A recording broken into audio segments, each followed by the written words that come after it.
그 민주당 상황인데 최근 그 여권 내에서 특히 민주당 내에서 그 유 이재명, 뭐 ABC론, 문조 털레오 같은 그 신조어가 막 등장했는데 이 내부 갈등의 수위가 어느 정도인지 뭐 구체적으로 취재된 내용이 좀 있으시면 좀 말씀을 해주시죠. 지금 드러나는 양상은 뭐 심각하지 않다고 보기는 어렵죠. 예.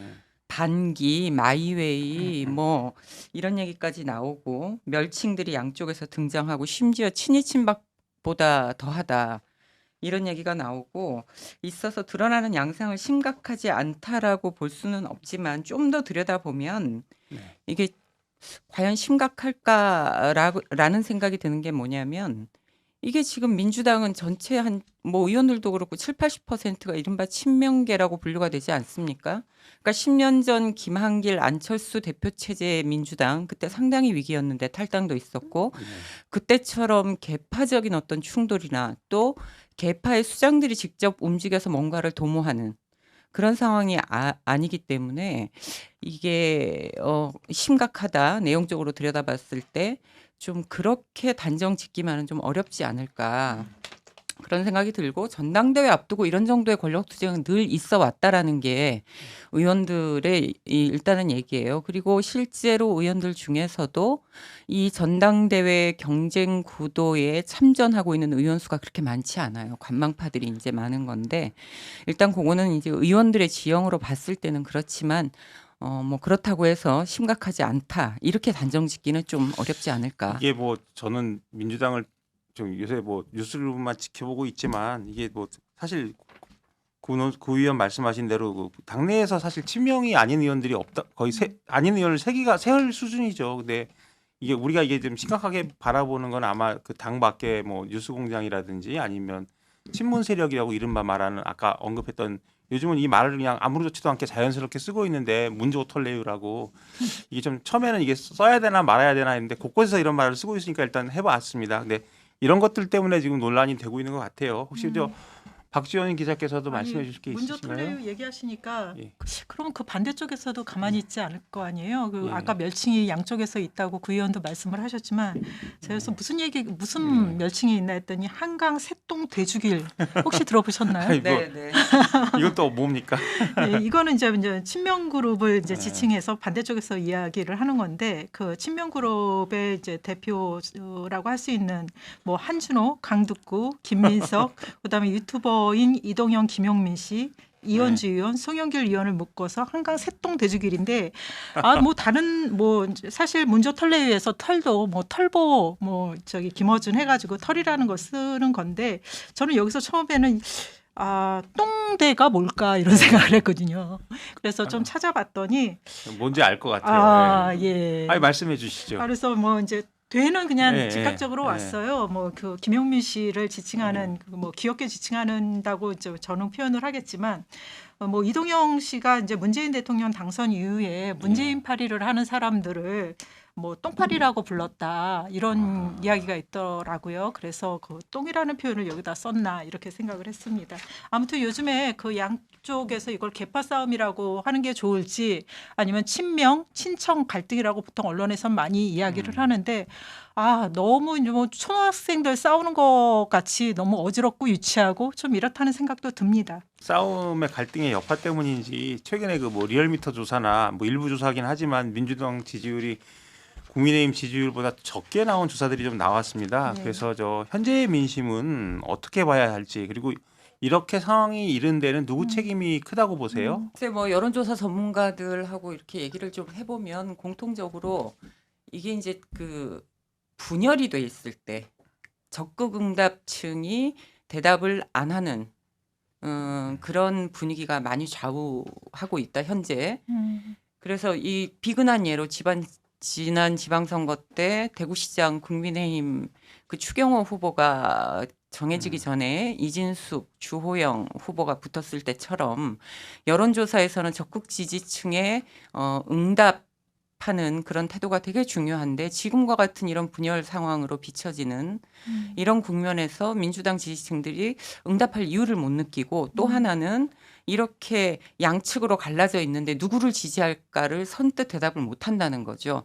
그래서 이런 분위기가 하나 있고 두 번째는 그 지선 이후에 보수의 어떤 한동훈 의원이라든가 오세훈 서울시장이 당선되면서 좀 개혁적 보수 지지층들이 응답해야 될 그런 환경이 갖춰졌고 또 한편으로는 이 다른 지지층들, 그러니까 장동혁 대표가 활동하면서 장동혁 대표의 활동 공간이 넓어지면서 응답하는 또 이 지지층들, 그러니까 보수 지지층에 응답할 수 있는 환경이 적극적으로 응답할 수 있는 환경이 조성되면서 이 지지율의 추이를 보면 국민의힘의 상승 추세에 비해서 이 민주당이 다소 위축돼 보이는 건 사실이다라는 거죠. 지금 당 상황을 보면 뭐 총선 이제 지방선거 이후에 그 국민의힘 상승세 특히 뭐 한동훈이나 소위 말하는 그 뭐 중도 보수라고 해야 되나요? 이런 사람들이 들어오면서 이제 그쪽 지지층의 어떤 답변 의사 같은 거 좀 적극적인데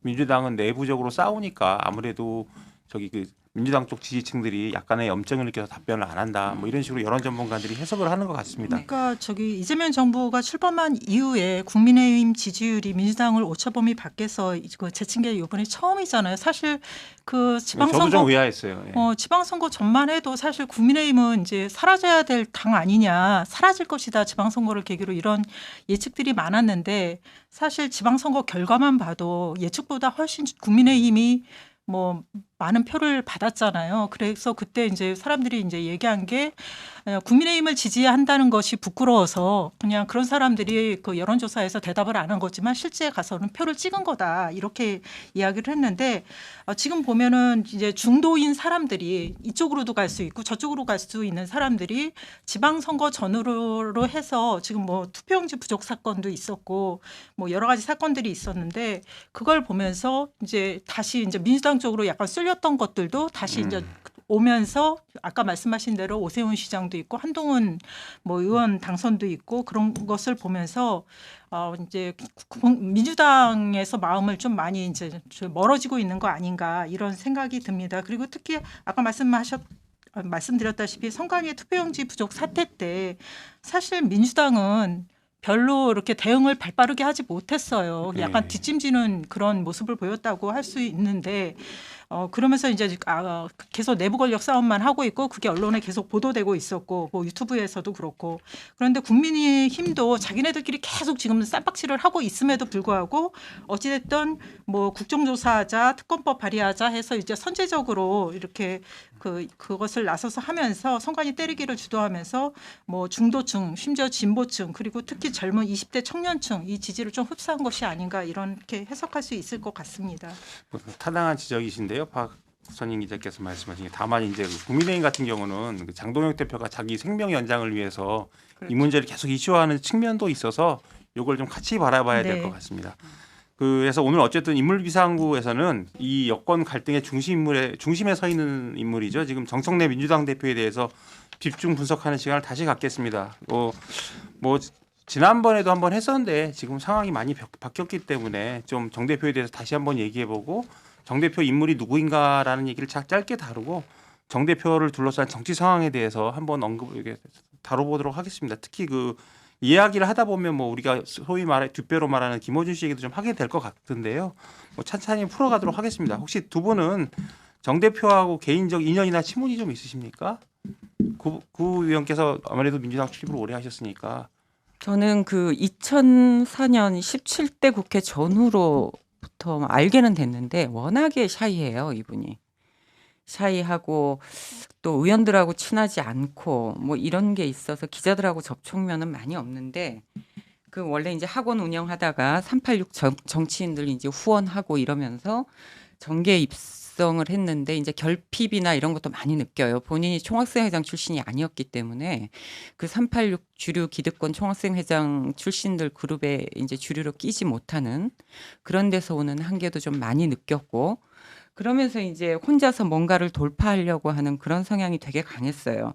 근데 굉장히 순발력 있고 이런 게 뭐냐면 정동영 열린우리당 의장 시절에 그때 아마 당사가 국민일보 여의도 그 사옥에 있었는데 그때 당사의 불법 정치자금이 흘러들어갔다라는 그 문제 때문에 논란이 됐을 때 촛불 집회를 했었어요. 그 당사 네. 앞에서. 근데 아마 그때 이제 개혁당 출신 노사모 회원들이 많이 주도를 했는데 이걸 보고 이제 당시 그때 그냥 당원이었던 정청래 대표가 본인이 주도 한번 해보겠다. 이런 식으로 해가지고 좀 앞장선다던가 굉장히 그 흐름을 잘 포착하는 순발력 이런 게 있고 본인이 또 카피라이터 아르바이트를 했기 때문에 언어에 대한 어떤 그 자기 언어를 이렇게 만들고 죽은 언어를 살려내는 이런 것에 대한 걸 굉장히 좋아하고 자부심을 많이 느껴요. 그 대표적인 게 이제 최고위원 할 때 주승용 최고위원한테 얘기했던 공갈 발언인 거죠. 그때 공천은 공평하게 공정하게 해라라고 한 걸 공짜를 살려가지고 그렇게 공갈 발언을 한 거죠. 그리고 뭐 암기력 같은 것도 굉장히 좋은데 가장 그 이 대표적인 정청래라는 정치인의 특징은 이게 자기보다 센 사람과 승부하는 걸 굉장히 좋아해요. 지금도 보면 그래서 대통령하고 타당 의원들이 의원 시절에도 그랬어요. 타당의 다른 당 의원들이 초재선 의원들이 뭐 자기를 비판한다거나 그런 거는 일절 대응을 안 해요. 새로운 포인트인 것 네, 같습니다. 일절 대응 안 하고 홍준표 의원이 그 당대표 시절에도 그 당 의원들이 워낙에 이제 이 튀니까 정청래 의원이 많이 비판을 하면 일절 대응 안 하다가 홍준표 대표만 계속 대응을 했어요. 그래서 그런 부분들이 이 굉장히 이 독특한 보기 드문 이 당에서 보기 드문 유형이다라고 이제 좀 생각은 많이 했었었죠. 뭐 저는 정청래 대표를 열린우리당 시절에 딱 한 번 봤는데 그러니까 그때 그 열린우리당 해체되고 나서 총선 끝나고 나서 한번 그분이 딱 원외가 됐을 때 전직 원외의원하고 같이 봤었는데요. 저도 그때 느낀 거는 이분이 좀 그 의원들하고 친하지 않고 이 정치를 아와 피와를 가려서 많이 하는 편이에요. 그래서 우리 편 내 편 이게 좀 분명한 편입니다. 그래서 이런 거는 뭐 지금도 그렇게 좀 하시는 좀 측면이 있는데 그러다 보니까 기자도 좀 친한 기자하고 좀 거리가 있는 기자가 좀 있어 보였어요. 그리고 구 위원께서 말씀하신 운동권 주류 이거하고 좀 멀다고 저도 들은 에피소드가 몇 가지 있는데 제가 아는 되게 친한 지인이 정청래 대표하고 뭐 그렇게 가깝다고 합니다. 근데 그분 말이 정 대표가 그 소위 말해서 운동권 주류들하고 친하지 않다 보니까 어떤 행사에서 자기가 정 대표를 불렀는데 정 대표가 올까 말까 하다가 이런 말을 했대요. 그 사람들이 나 별로 좋아하지 않지 않느냐 뭐 이러면서 약간 좀 거리를 두는 그리고 이제 총학시장 출신이 아니다 보니까 그런 어떤 운동권 엘리트주의하고는 좀 거리가 있는 분이다 이런 이야기를 저도 들었던 기억이 있습니다. 혹시 정청래 대표가 당 대표 되고 나서 이제 그 정통 언론에 이제 유튜브 말고 이제 김어준 경공에는 여러 번 나갔잖아요. 정통 언론과 정식으로 인터뷰한 적이 있던가요? 저는 못 본 것 같은데. 제가 그 예. 관련 업무를 다룬 것은 아닌데 성향상 봐서 아마 하더라도 가장 당 대표 나왔을 때는 좀 하지 않았을까요? 그 모르겠네요. 후보 시절에는 했는데. 그러니까 후보 시절에 네. 그때는 좀 하지 않았을까 싶고 그걸 한번 찾아봐야 될 것 같습니다. 당 대표가 되는 후에는 뭐 대꾸도 안 하고 뭐 거의 이런 분위기인 것 같아서요. 그러니까 그 나갈 때도 주로 이제 뉴스공장에 많이 나가고 매불쇼에 가끔 나가고 뭐 이랬던 것으로 알고 있어요. 그래서 이분이 어쨌든 그 정치 스타일이 좀 그런데 그 의외로 또 좀 다른 게 그 지역구 관리를 굉장히 잘한다고 해요. 저도 들었는데 이게 마포 자기 지역구에서는 거의 뭐 굉장히 좀 경쟁력이 있다. 그래서 그 정 대표를 싫어하는 일반 사람들도 많잖아요. 근데 항상 지역구 관리는 튼튼하게 했기 때문에 그 본인이 위에서 잘라서 내리지 않는 한은 경선에서 질 일은 별로 없는 정치인이다 이런 얘기를 들었고요. 뭐 SNS를 봐도 이제 뭐 과거 학원 운영하던 시절 제자가 결혼할 때 뭐 줄에 서는 모습도 있었다고 하고요. 뭐 자기가 필요하면 지방까지 내려가서 상가도 가고 뭐 이랬다는 얘기를 저는 많이 들었습니다. 혹시 뭐 그런 것들 좀 에피소드 들으신 거 있으면 말씀 좀 나눠주시죠. 아니 또 이 지금 정청래라는 정치인이 지향하는 정치를 좀 이렇게 이해하는 하나의 포인트가 보면 정통 출신이잖아요. 그러니까 같은 노사모 뿌리에서 나와도 유시민 개혁당 시민광장으로 이어지는 열린우리당 내 참정형 그룹과 그 다음에 우리가 그 정통 멤버들로 알려졌던 현재 이재명 대통령, 그 다음에 이 정청래 대표 이 부류는 상당히 이제 좀 많이 이질적이죠. 이 정통으로 불리는 세력들은 어떤 그 개파로서의 그런 것보다는 약간 이익 집단 느낌이었어요. 네. 네.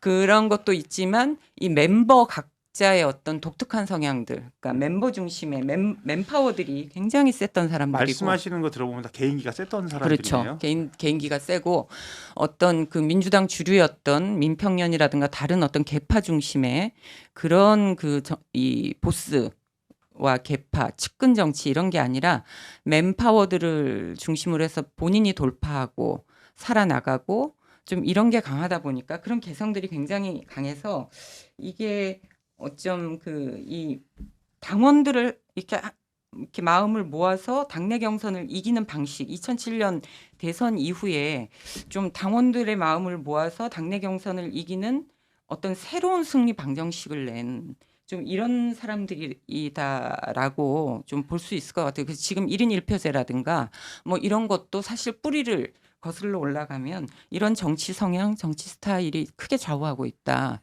좀 이렇게 볼 수도 있을 것 같아요.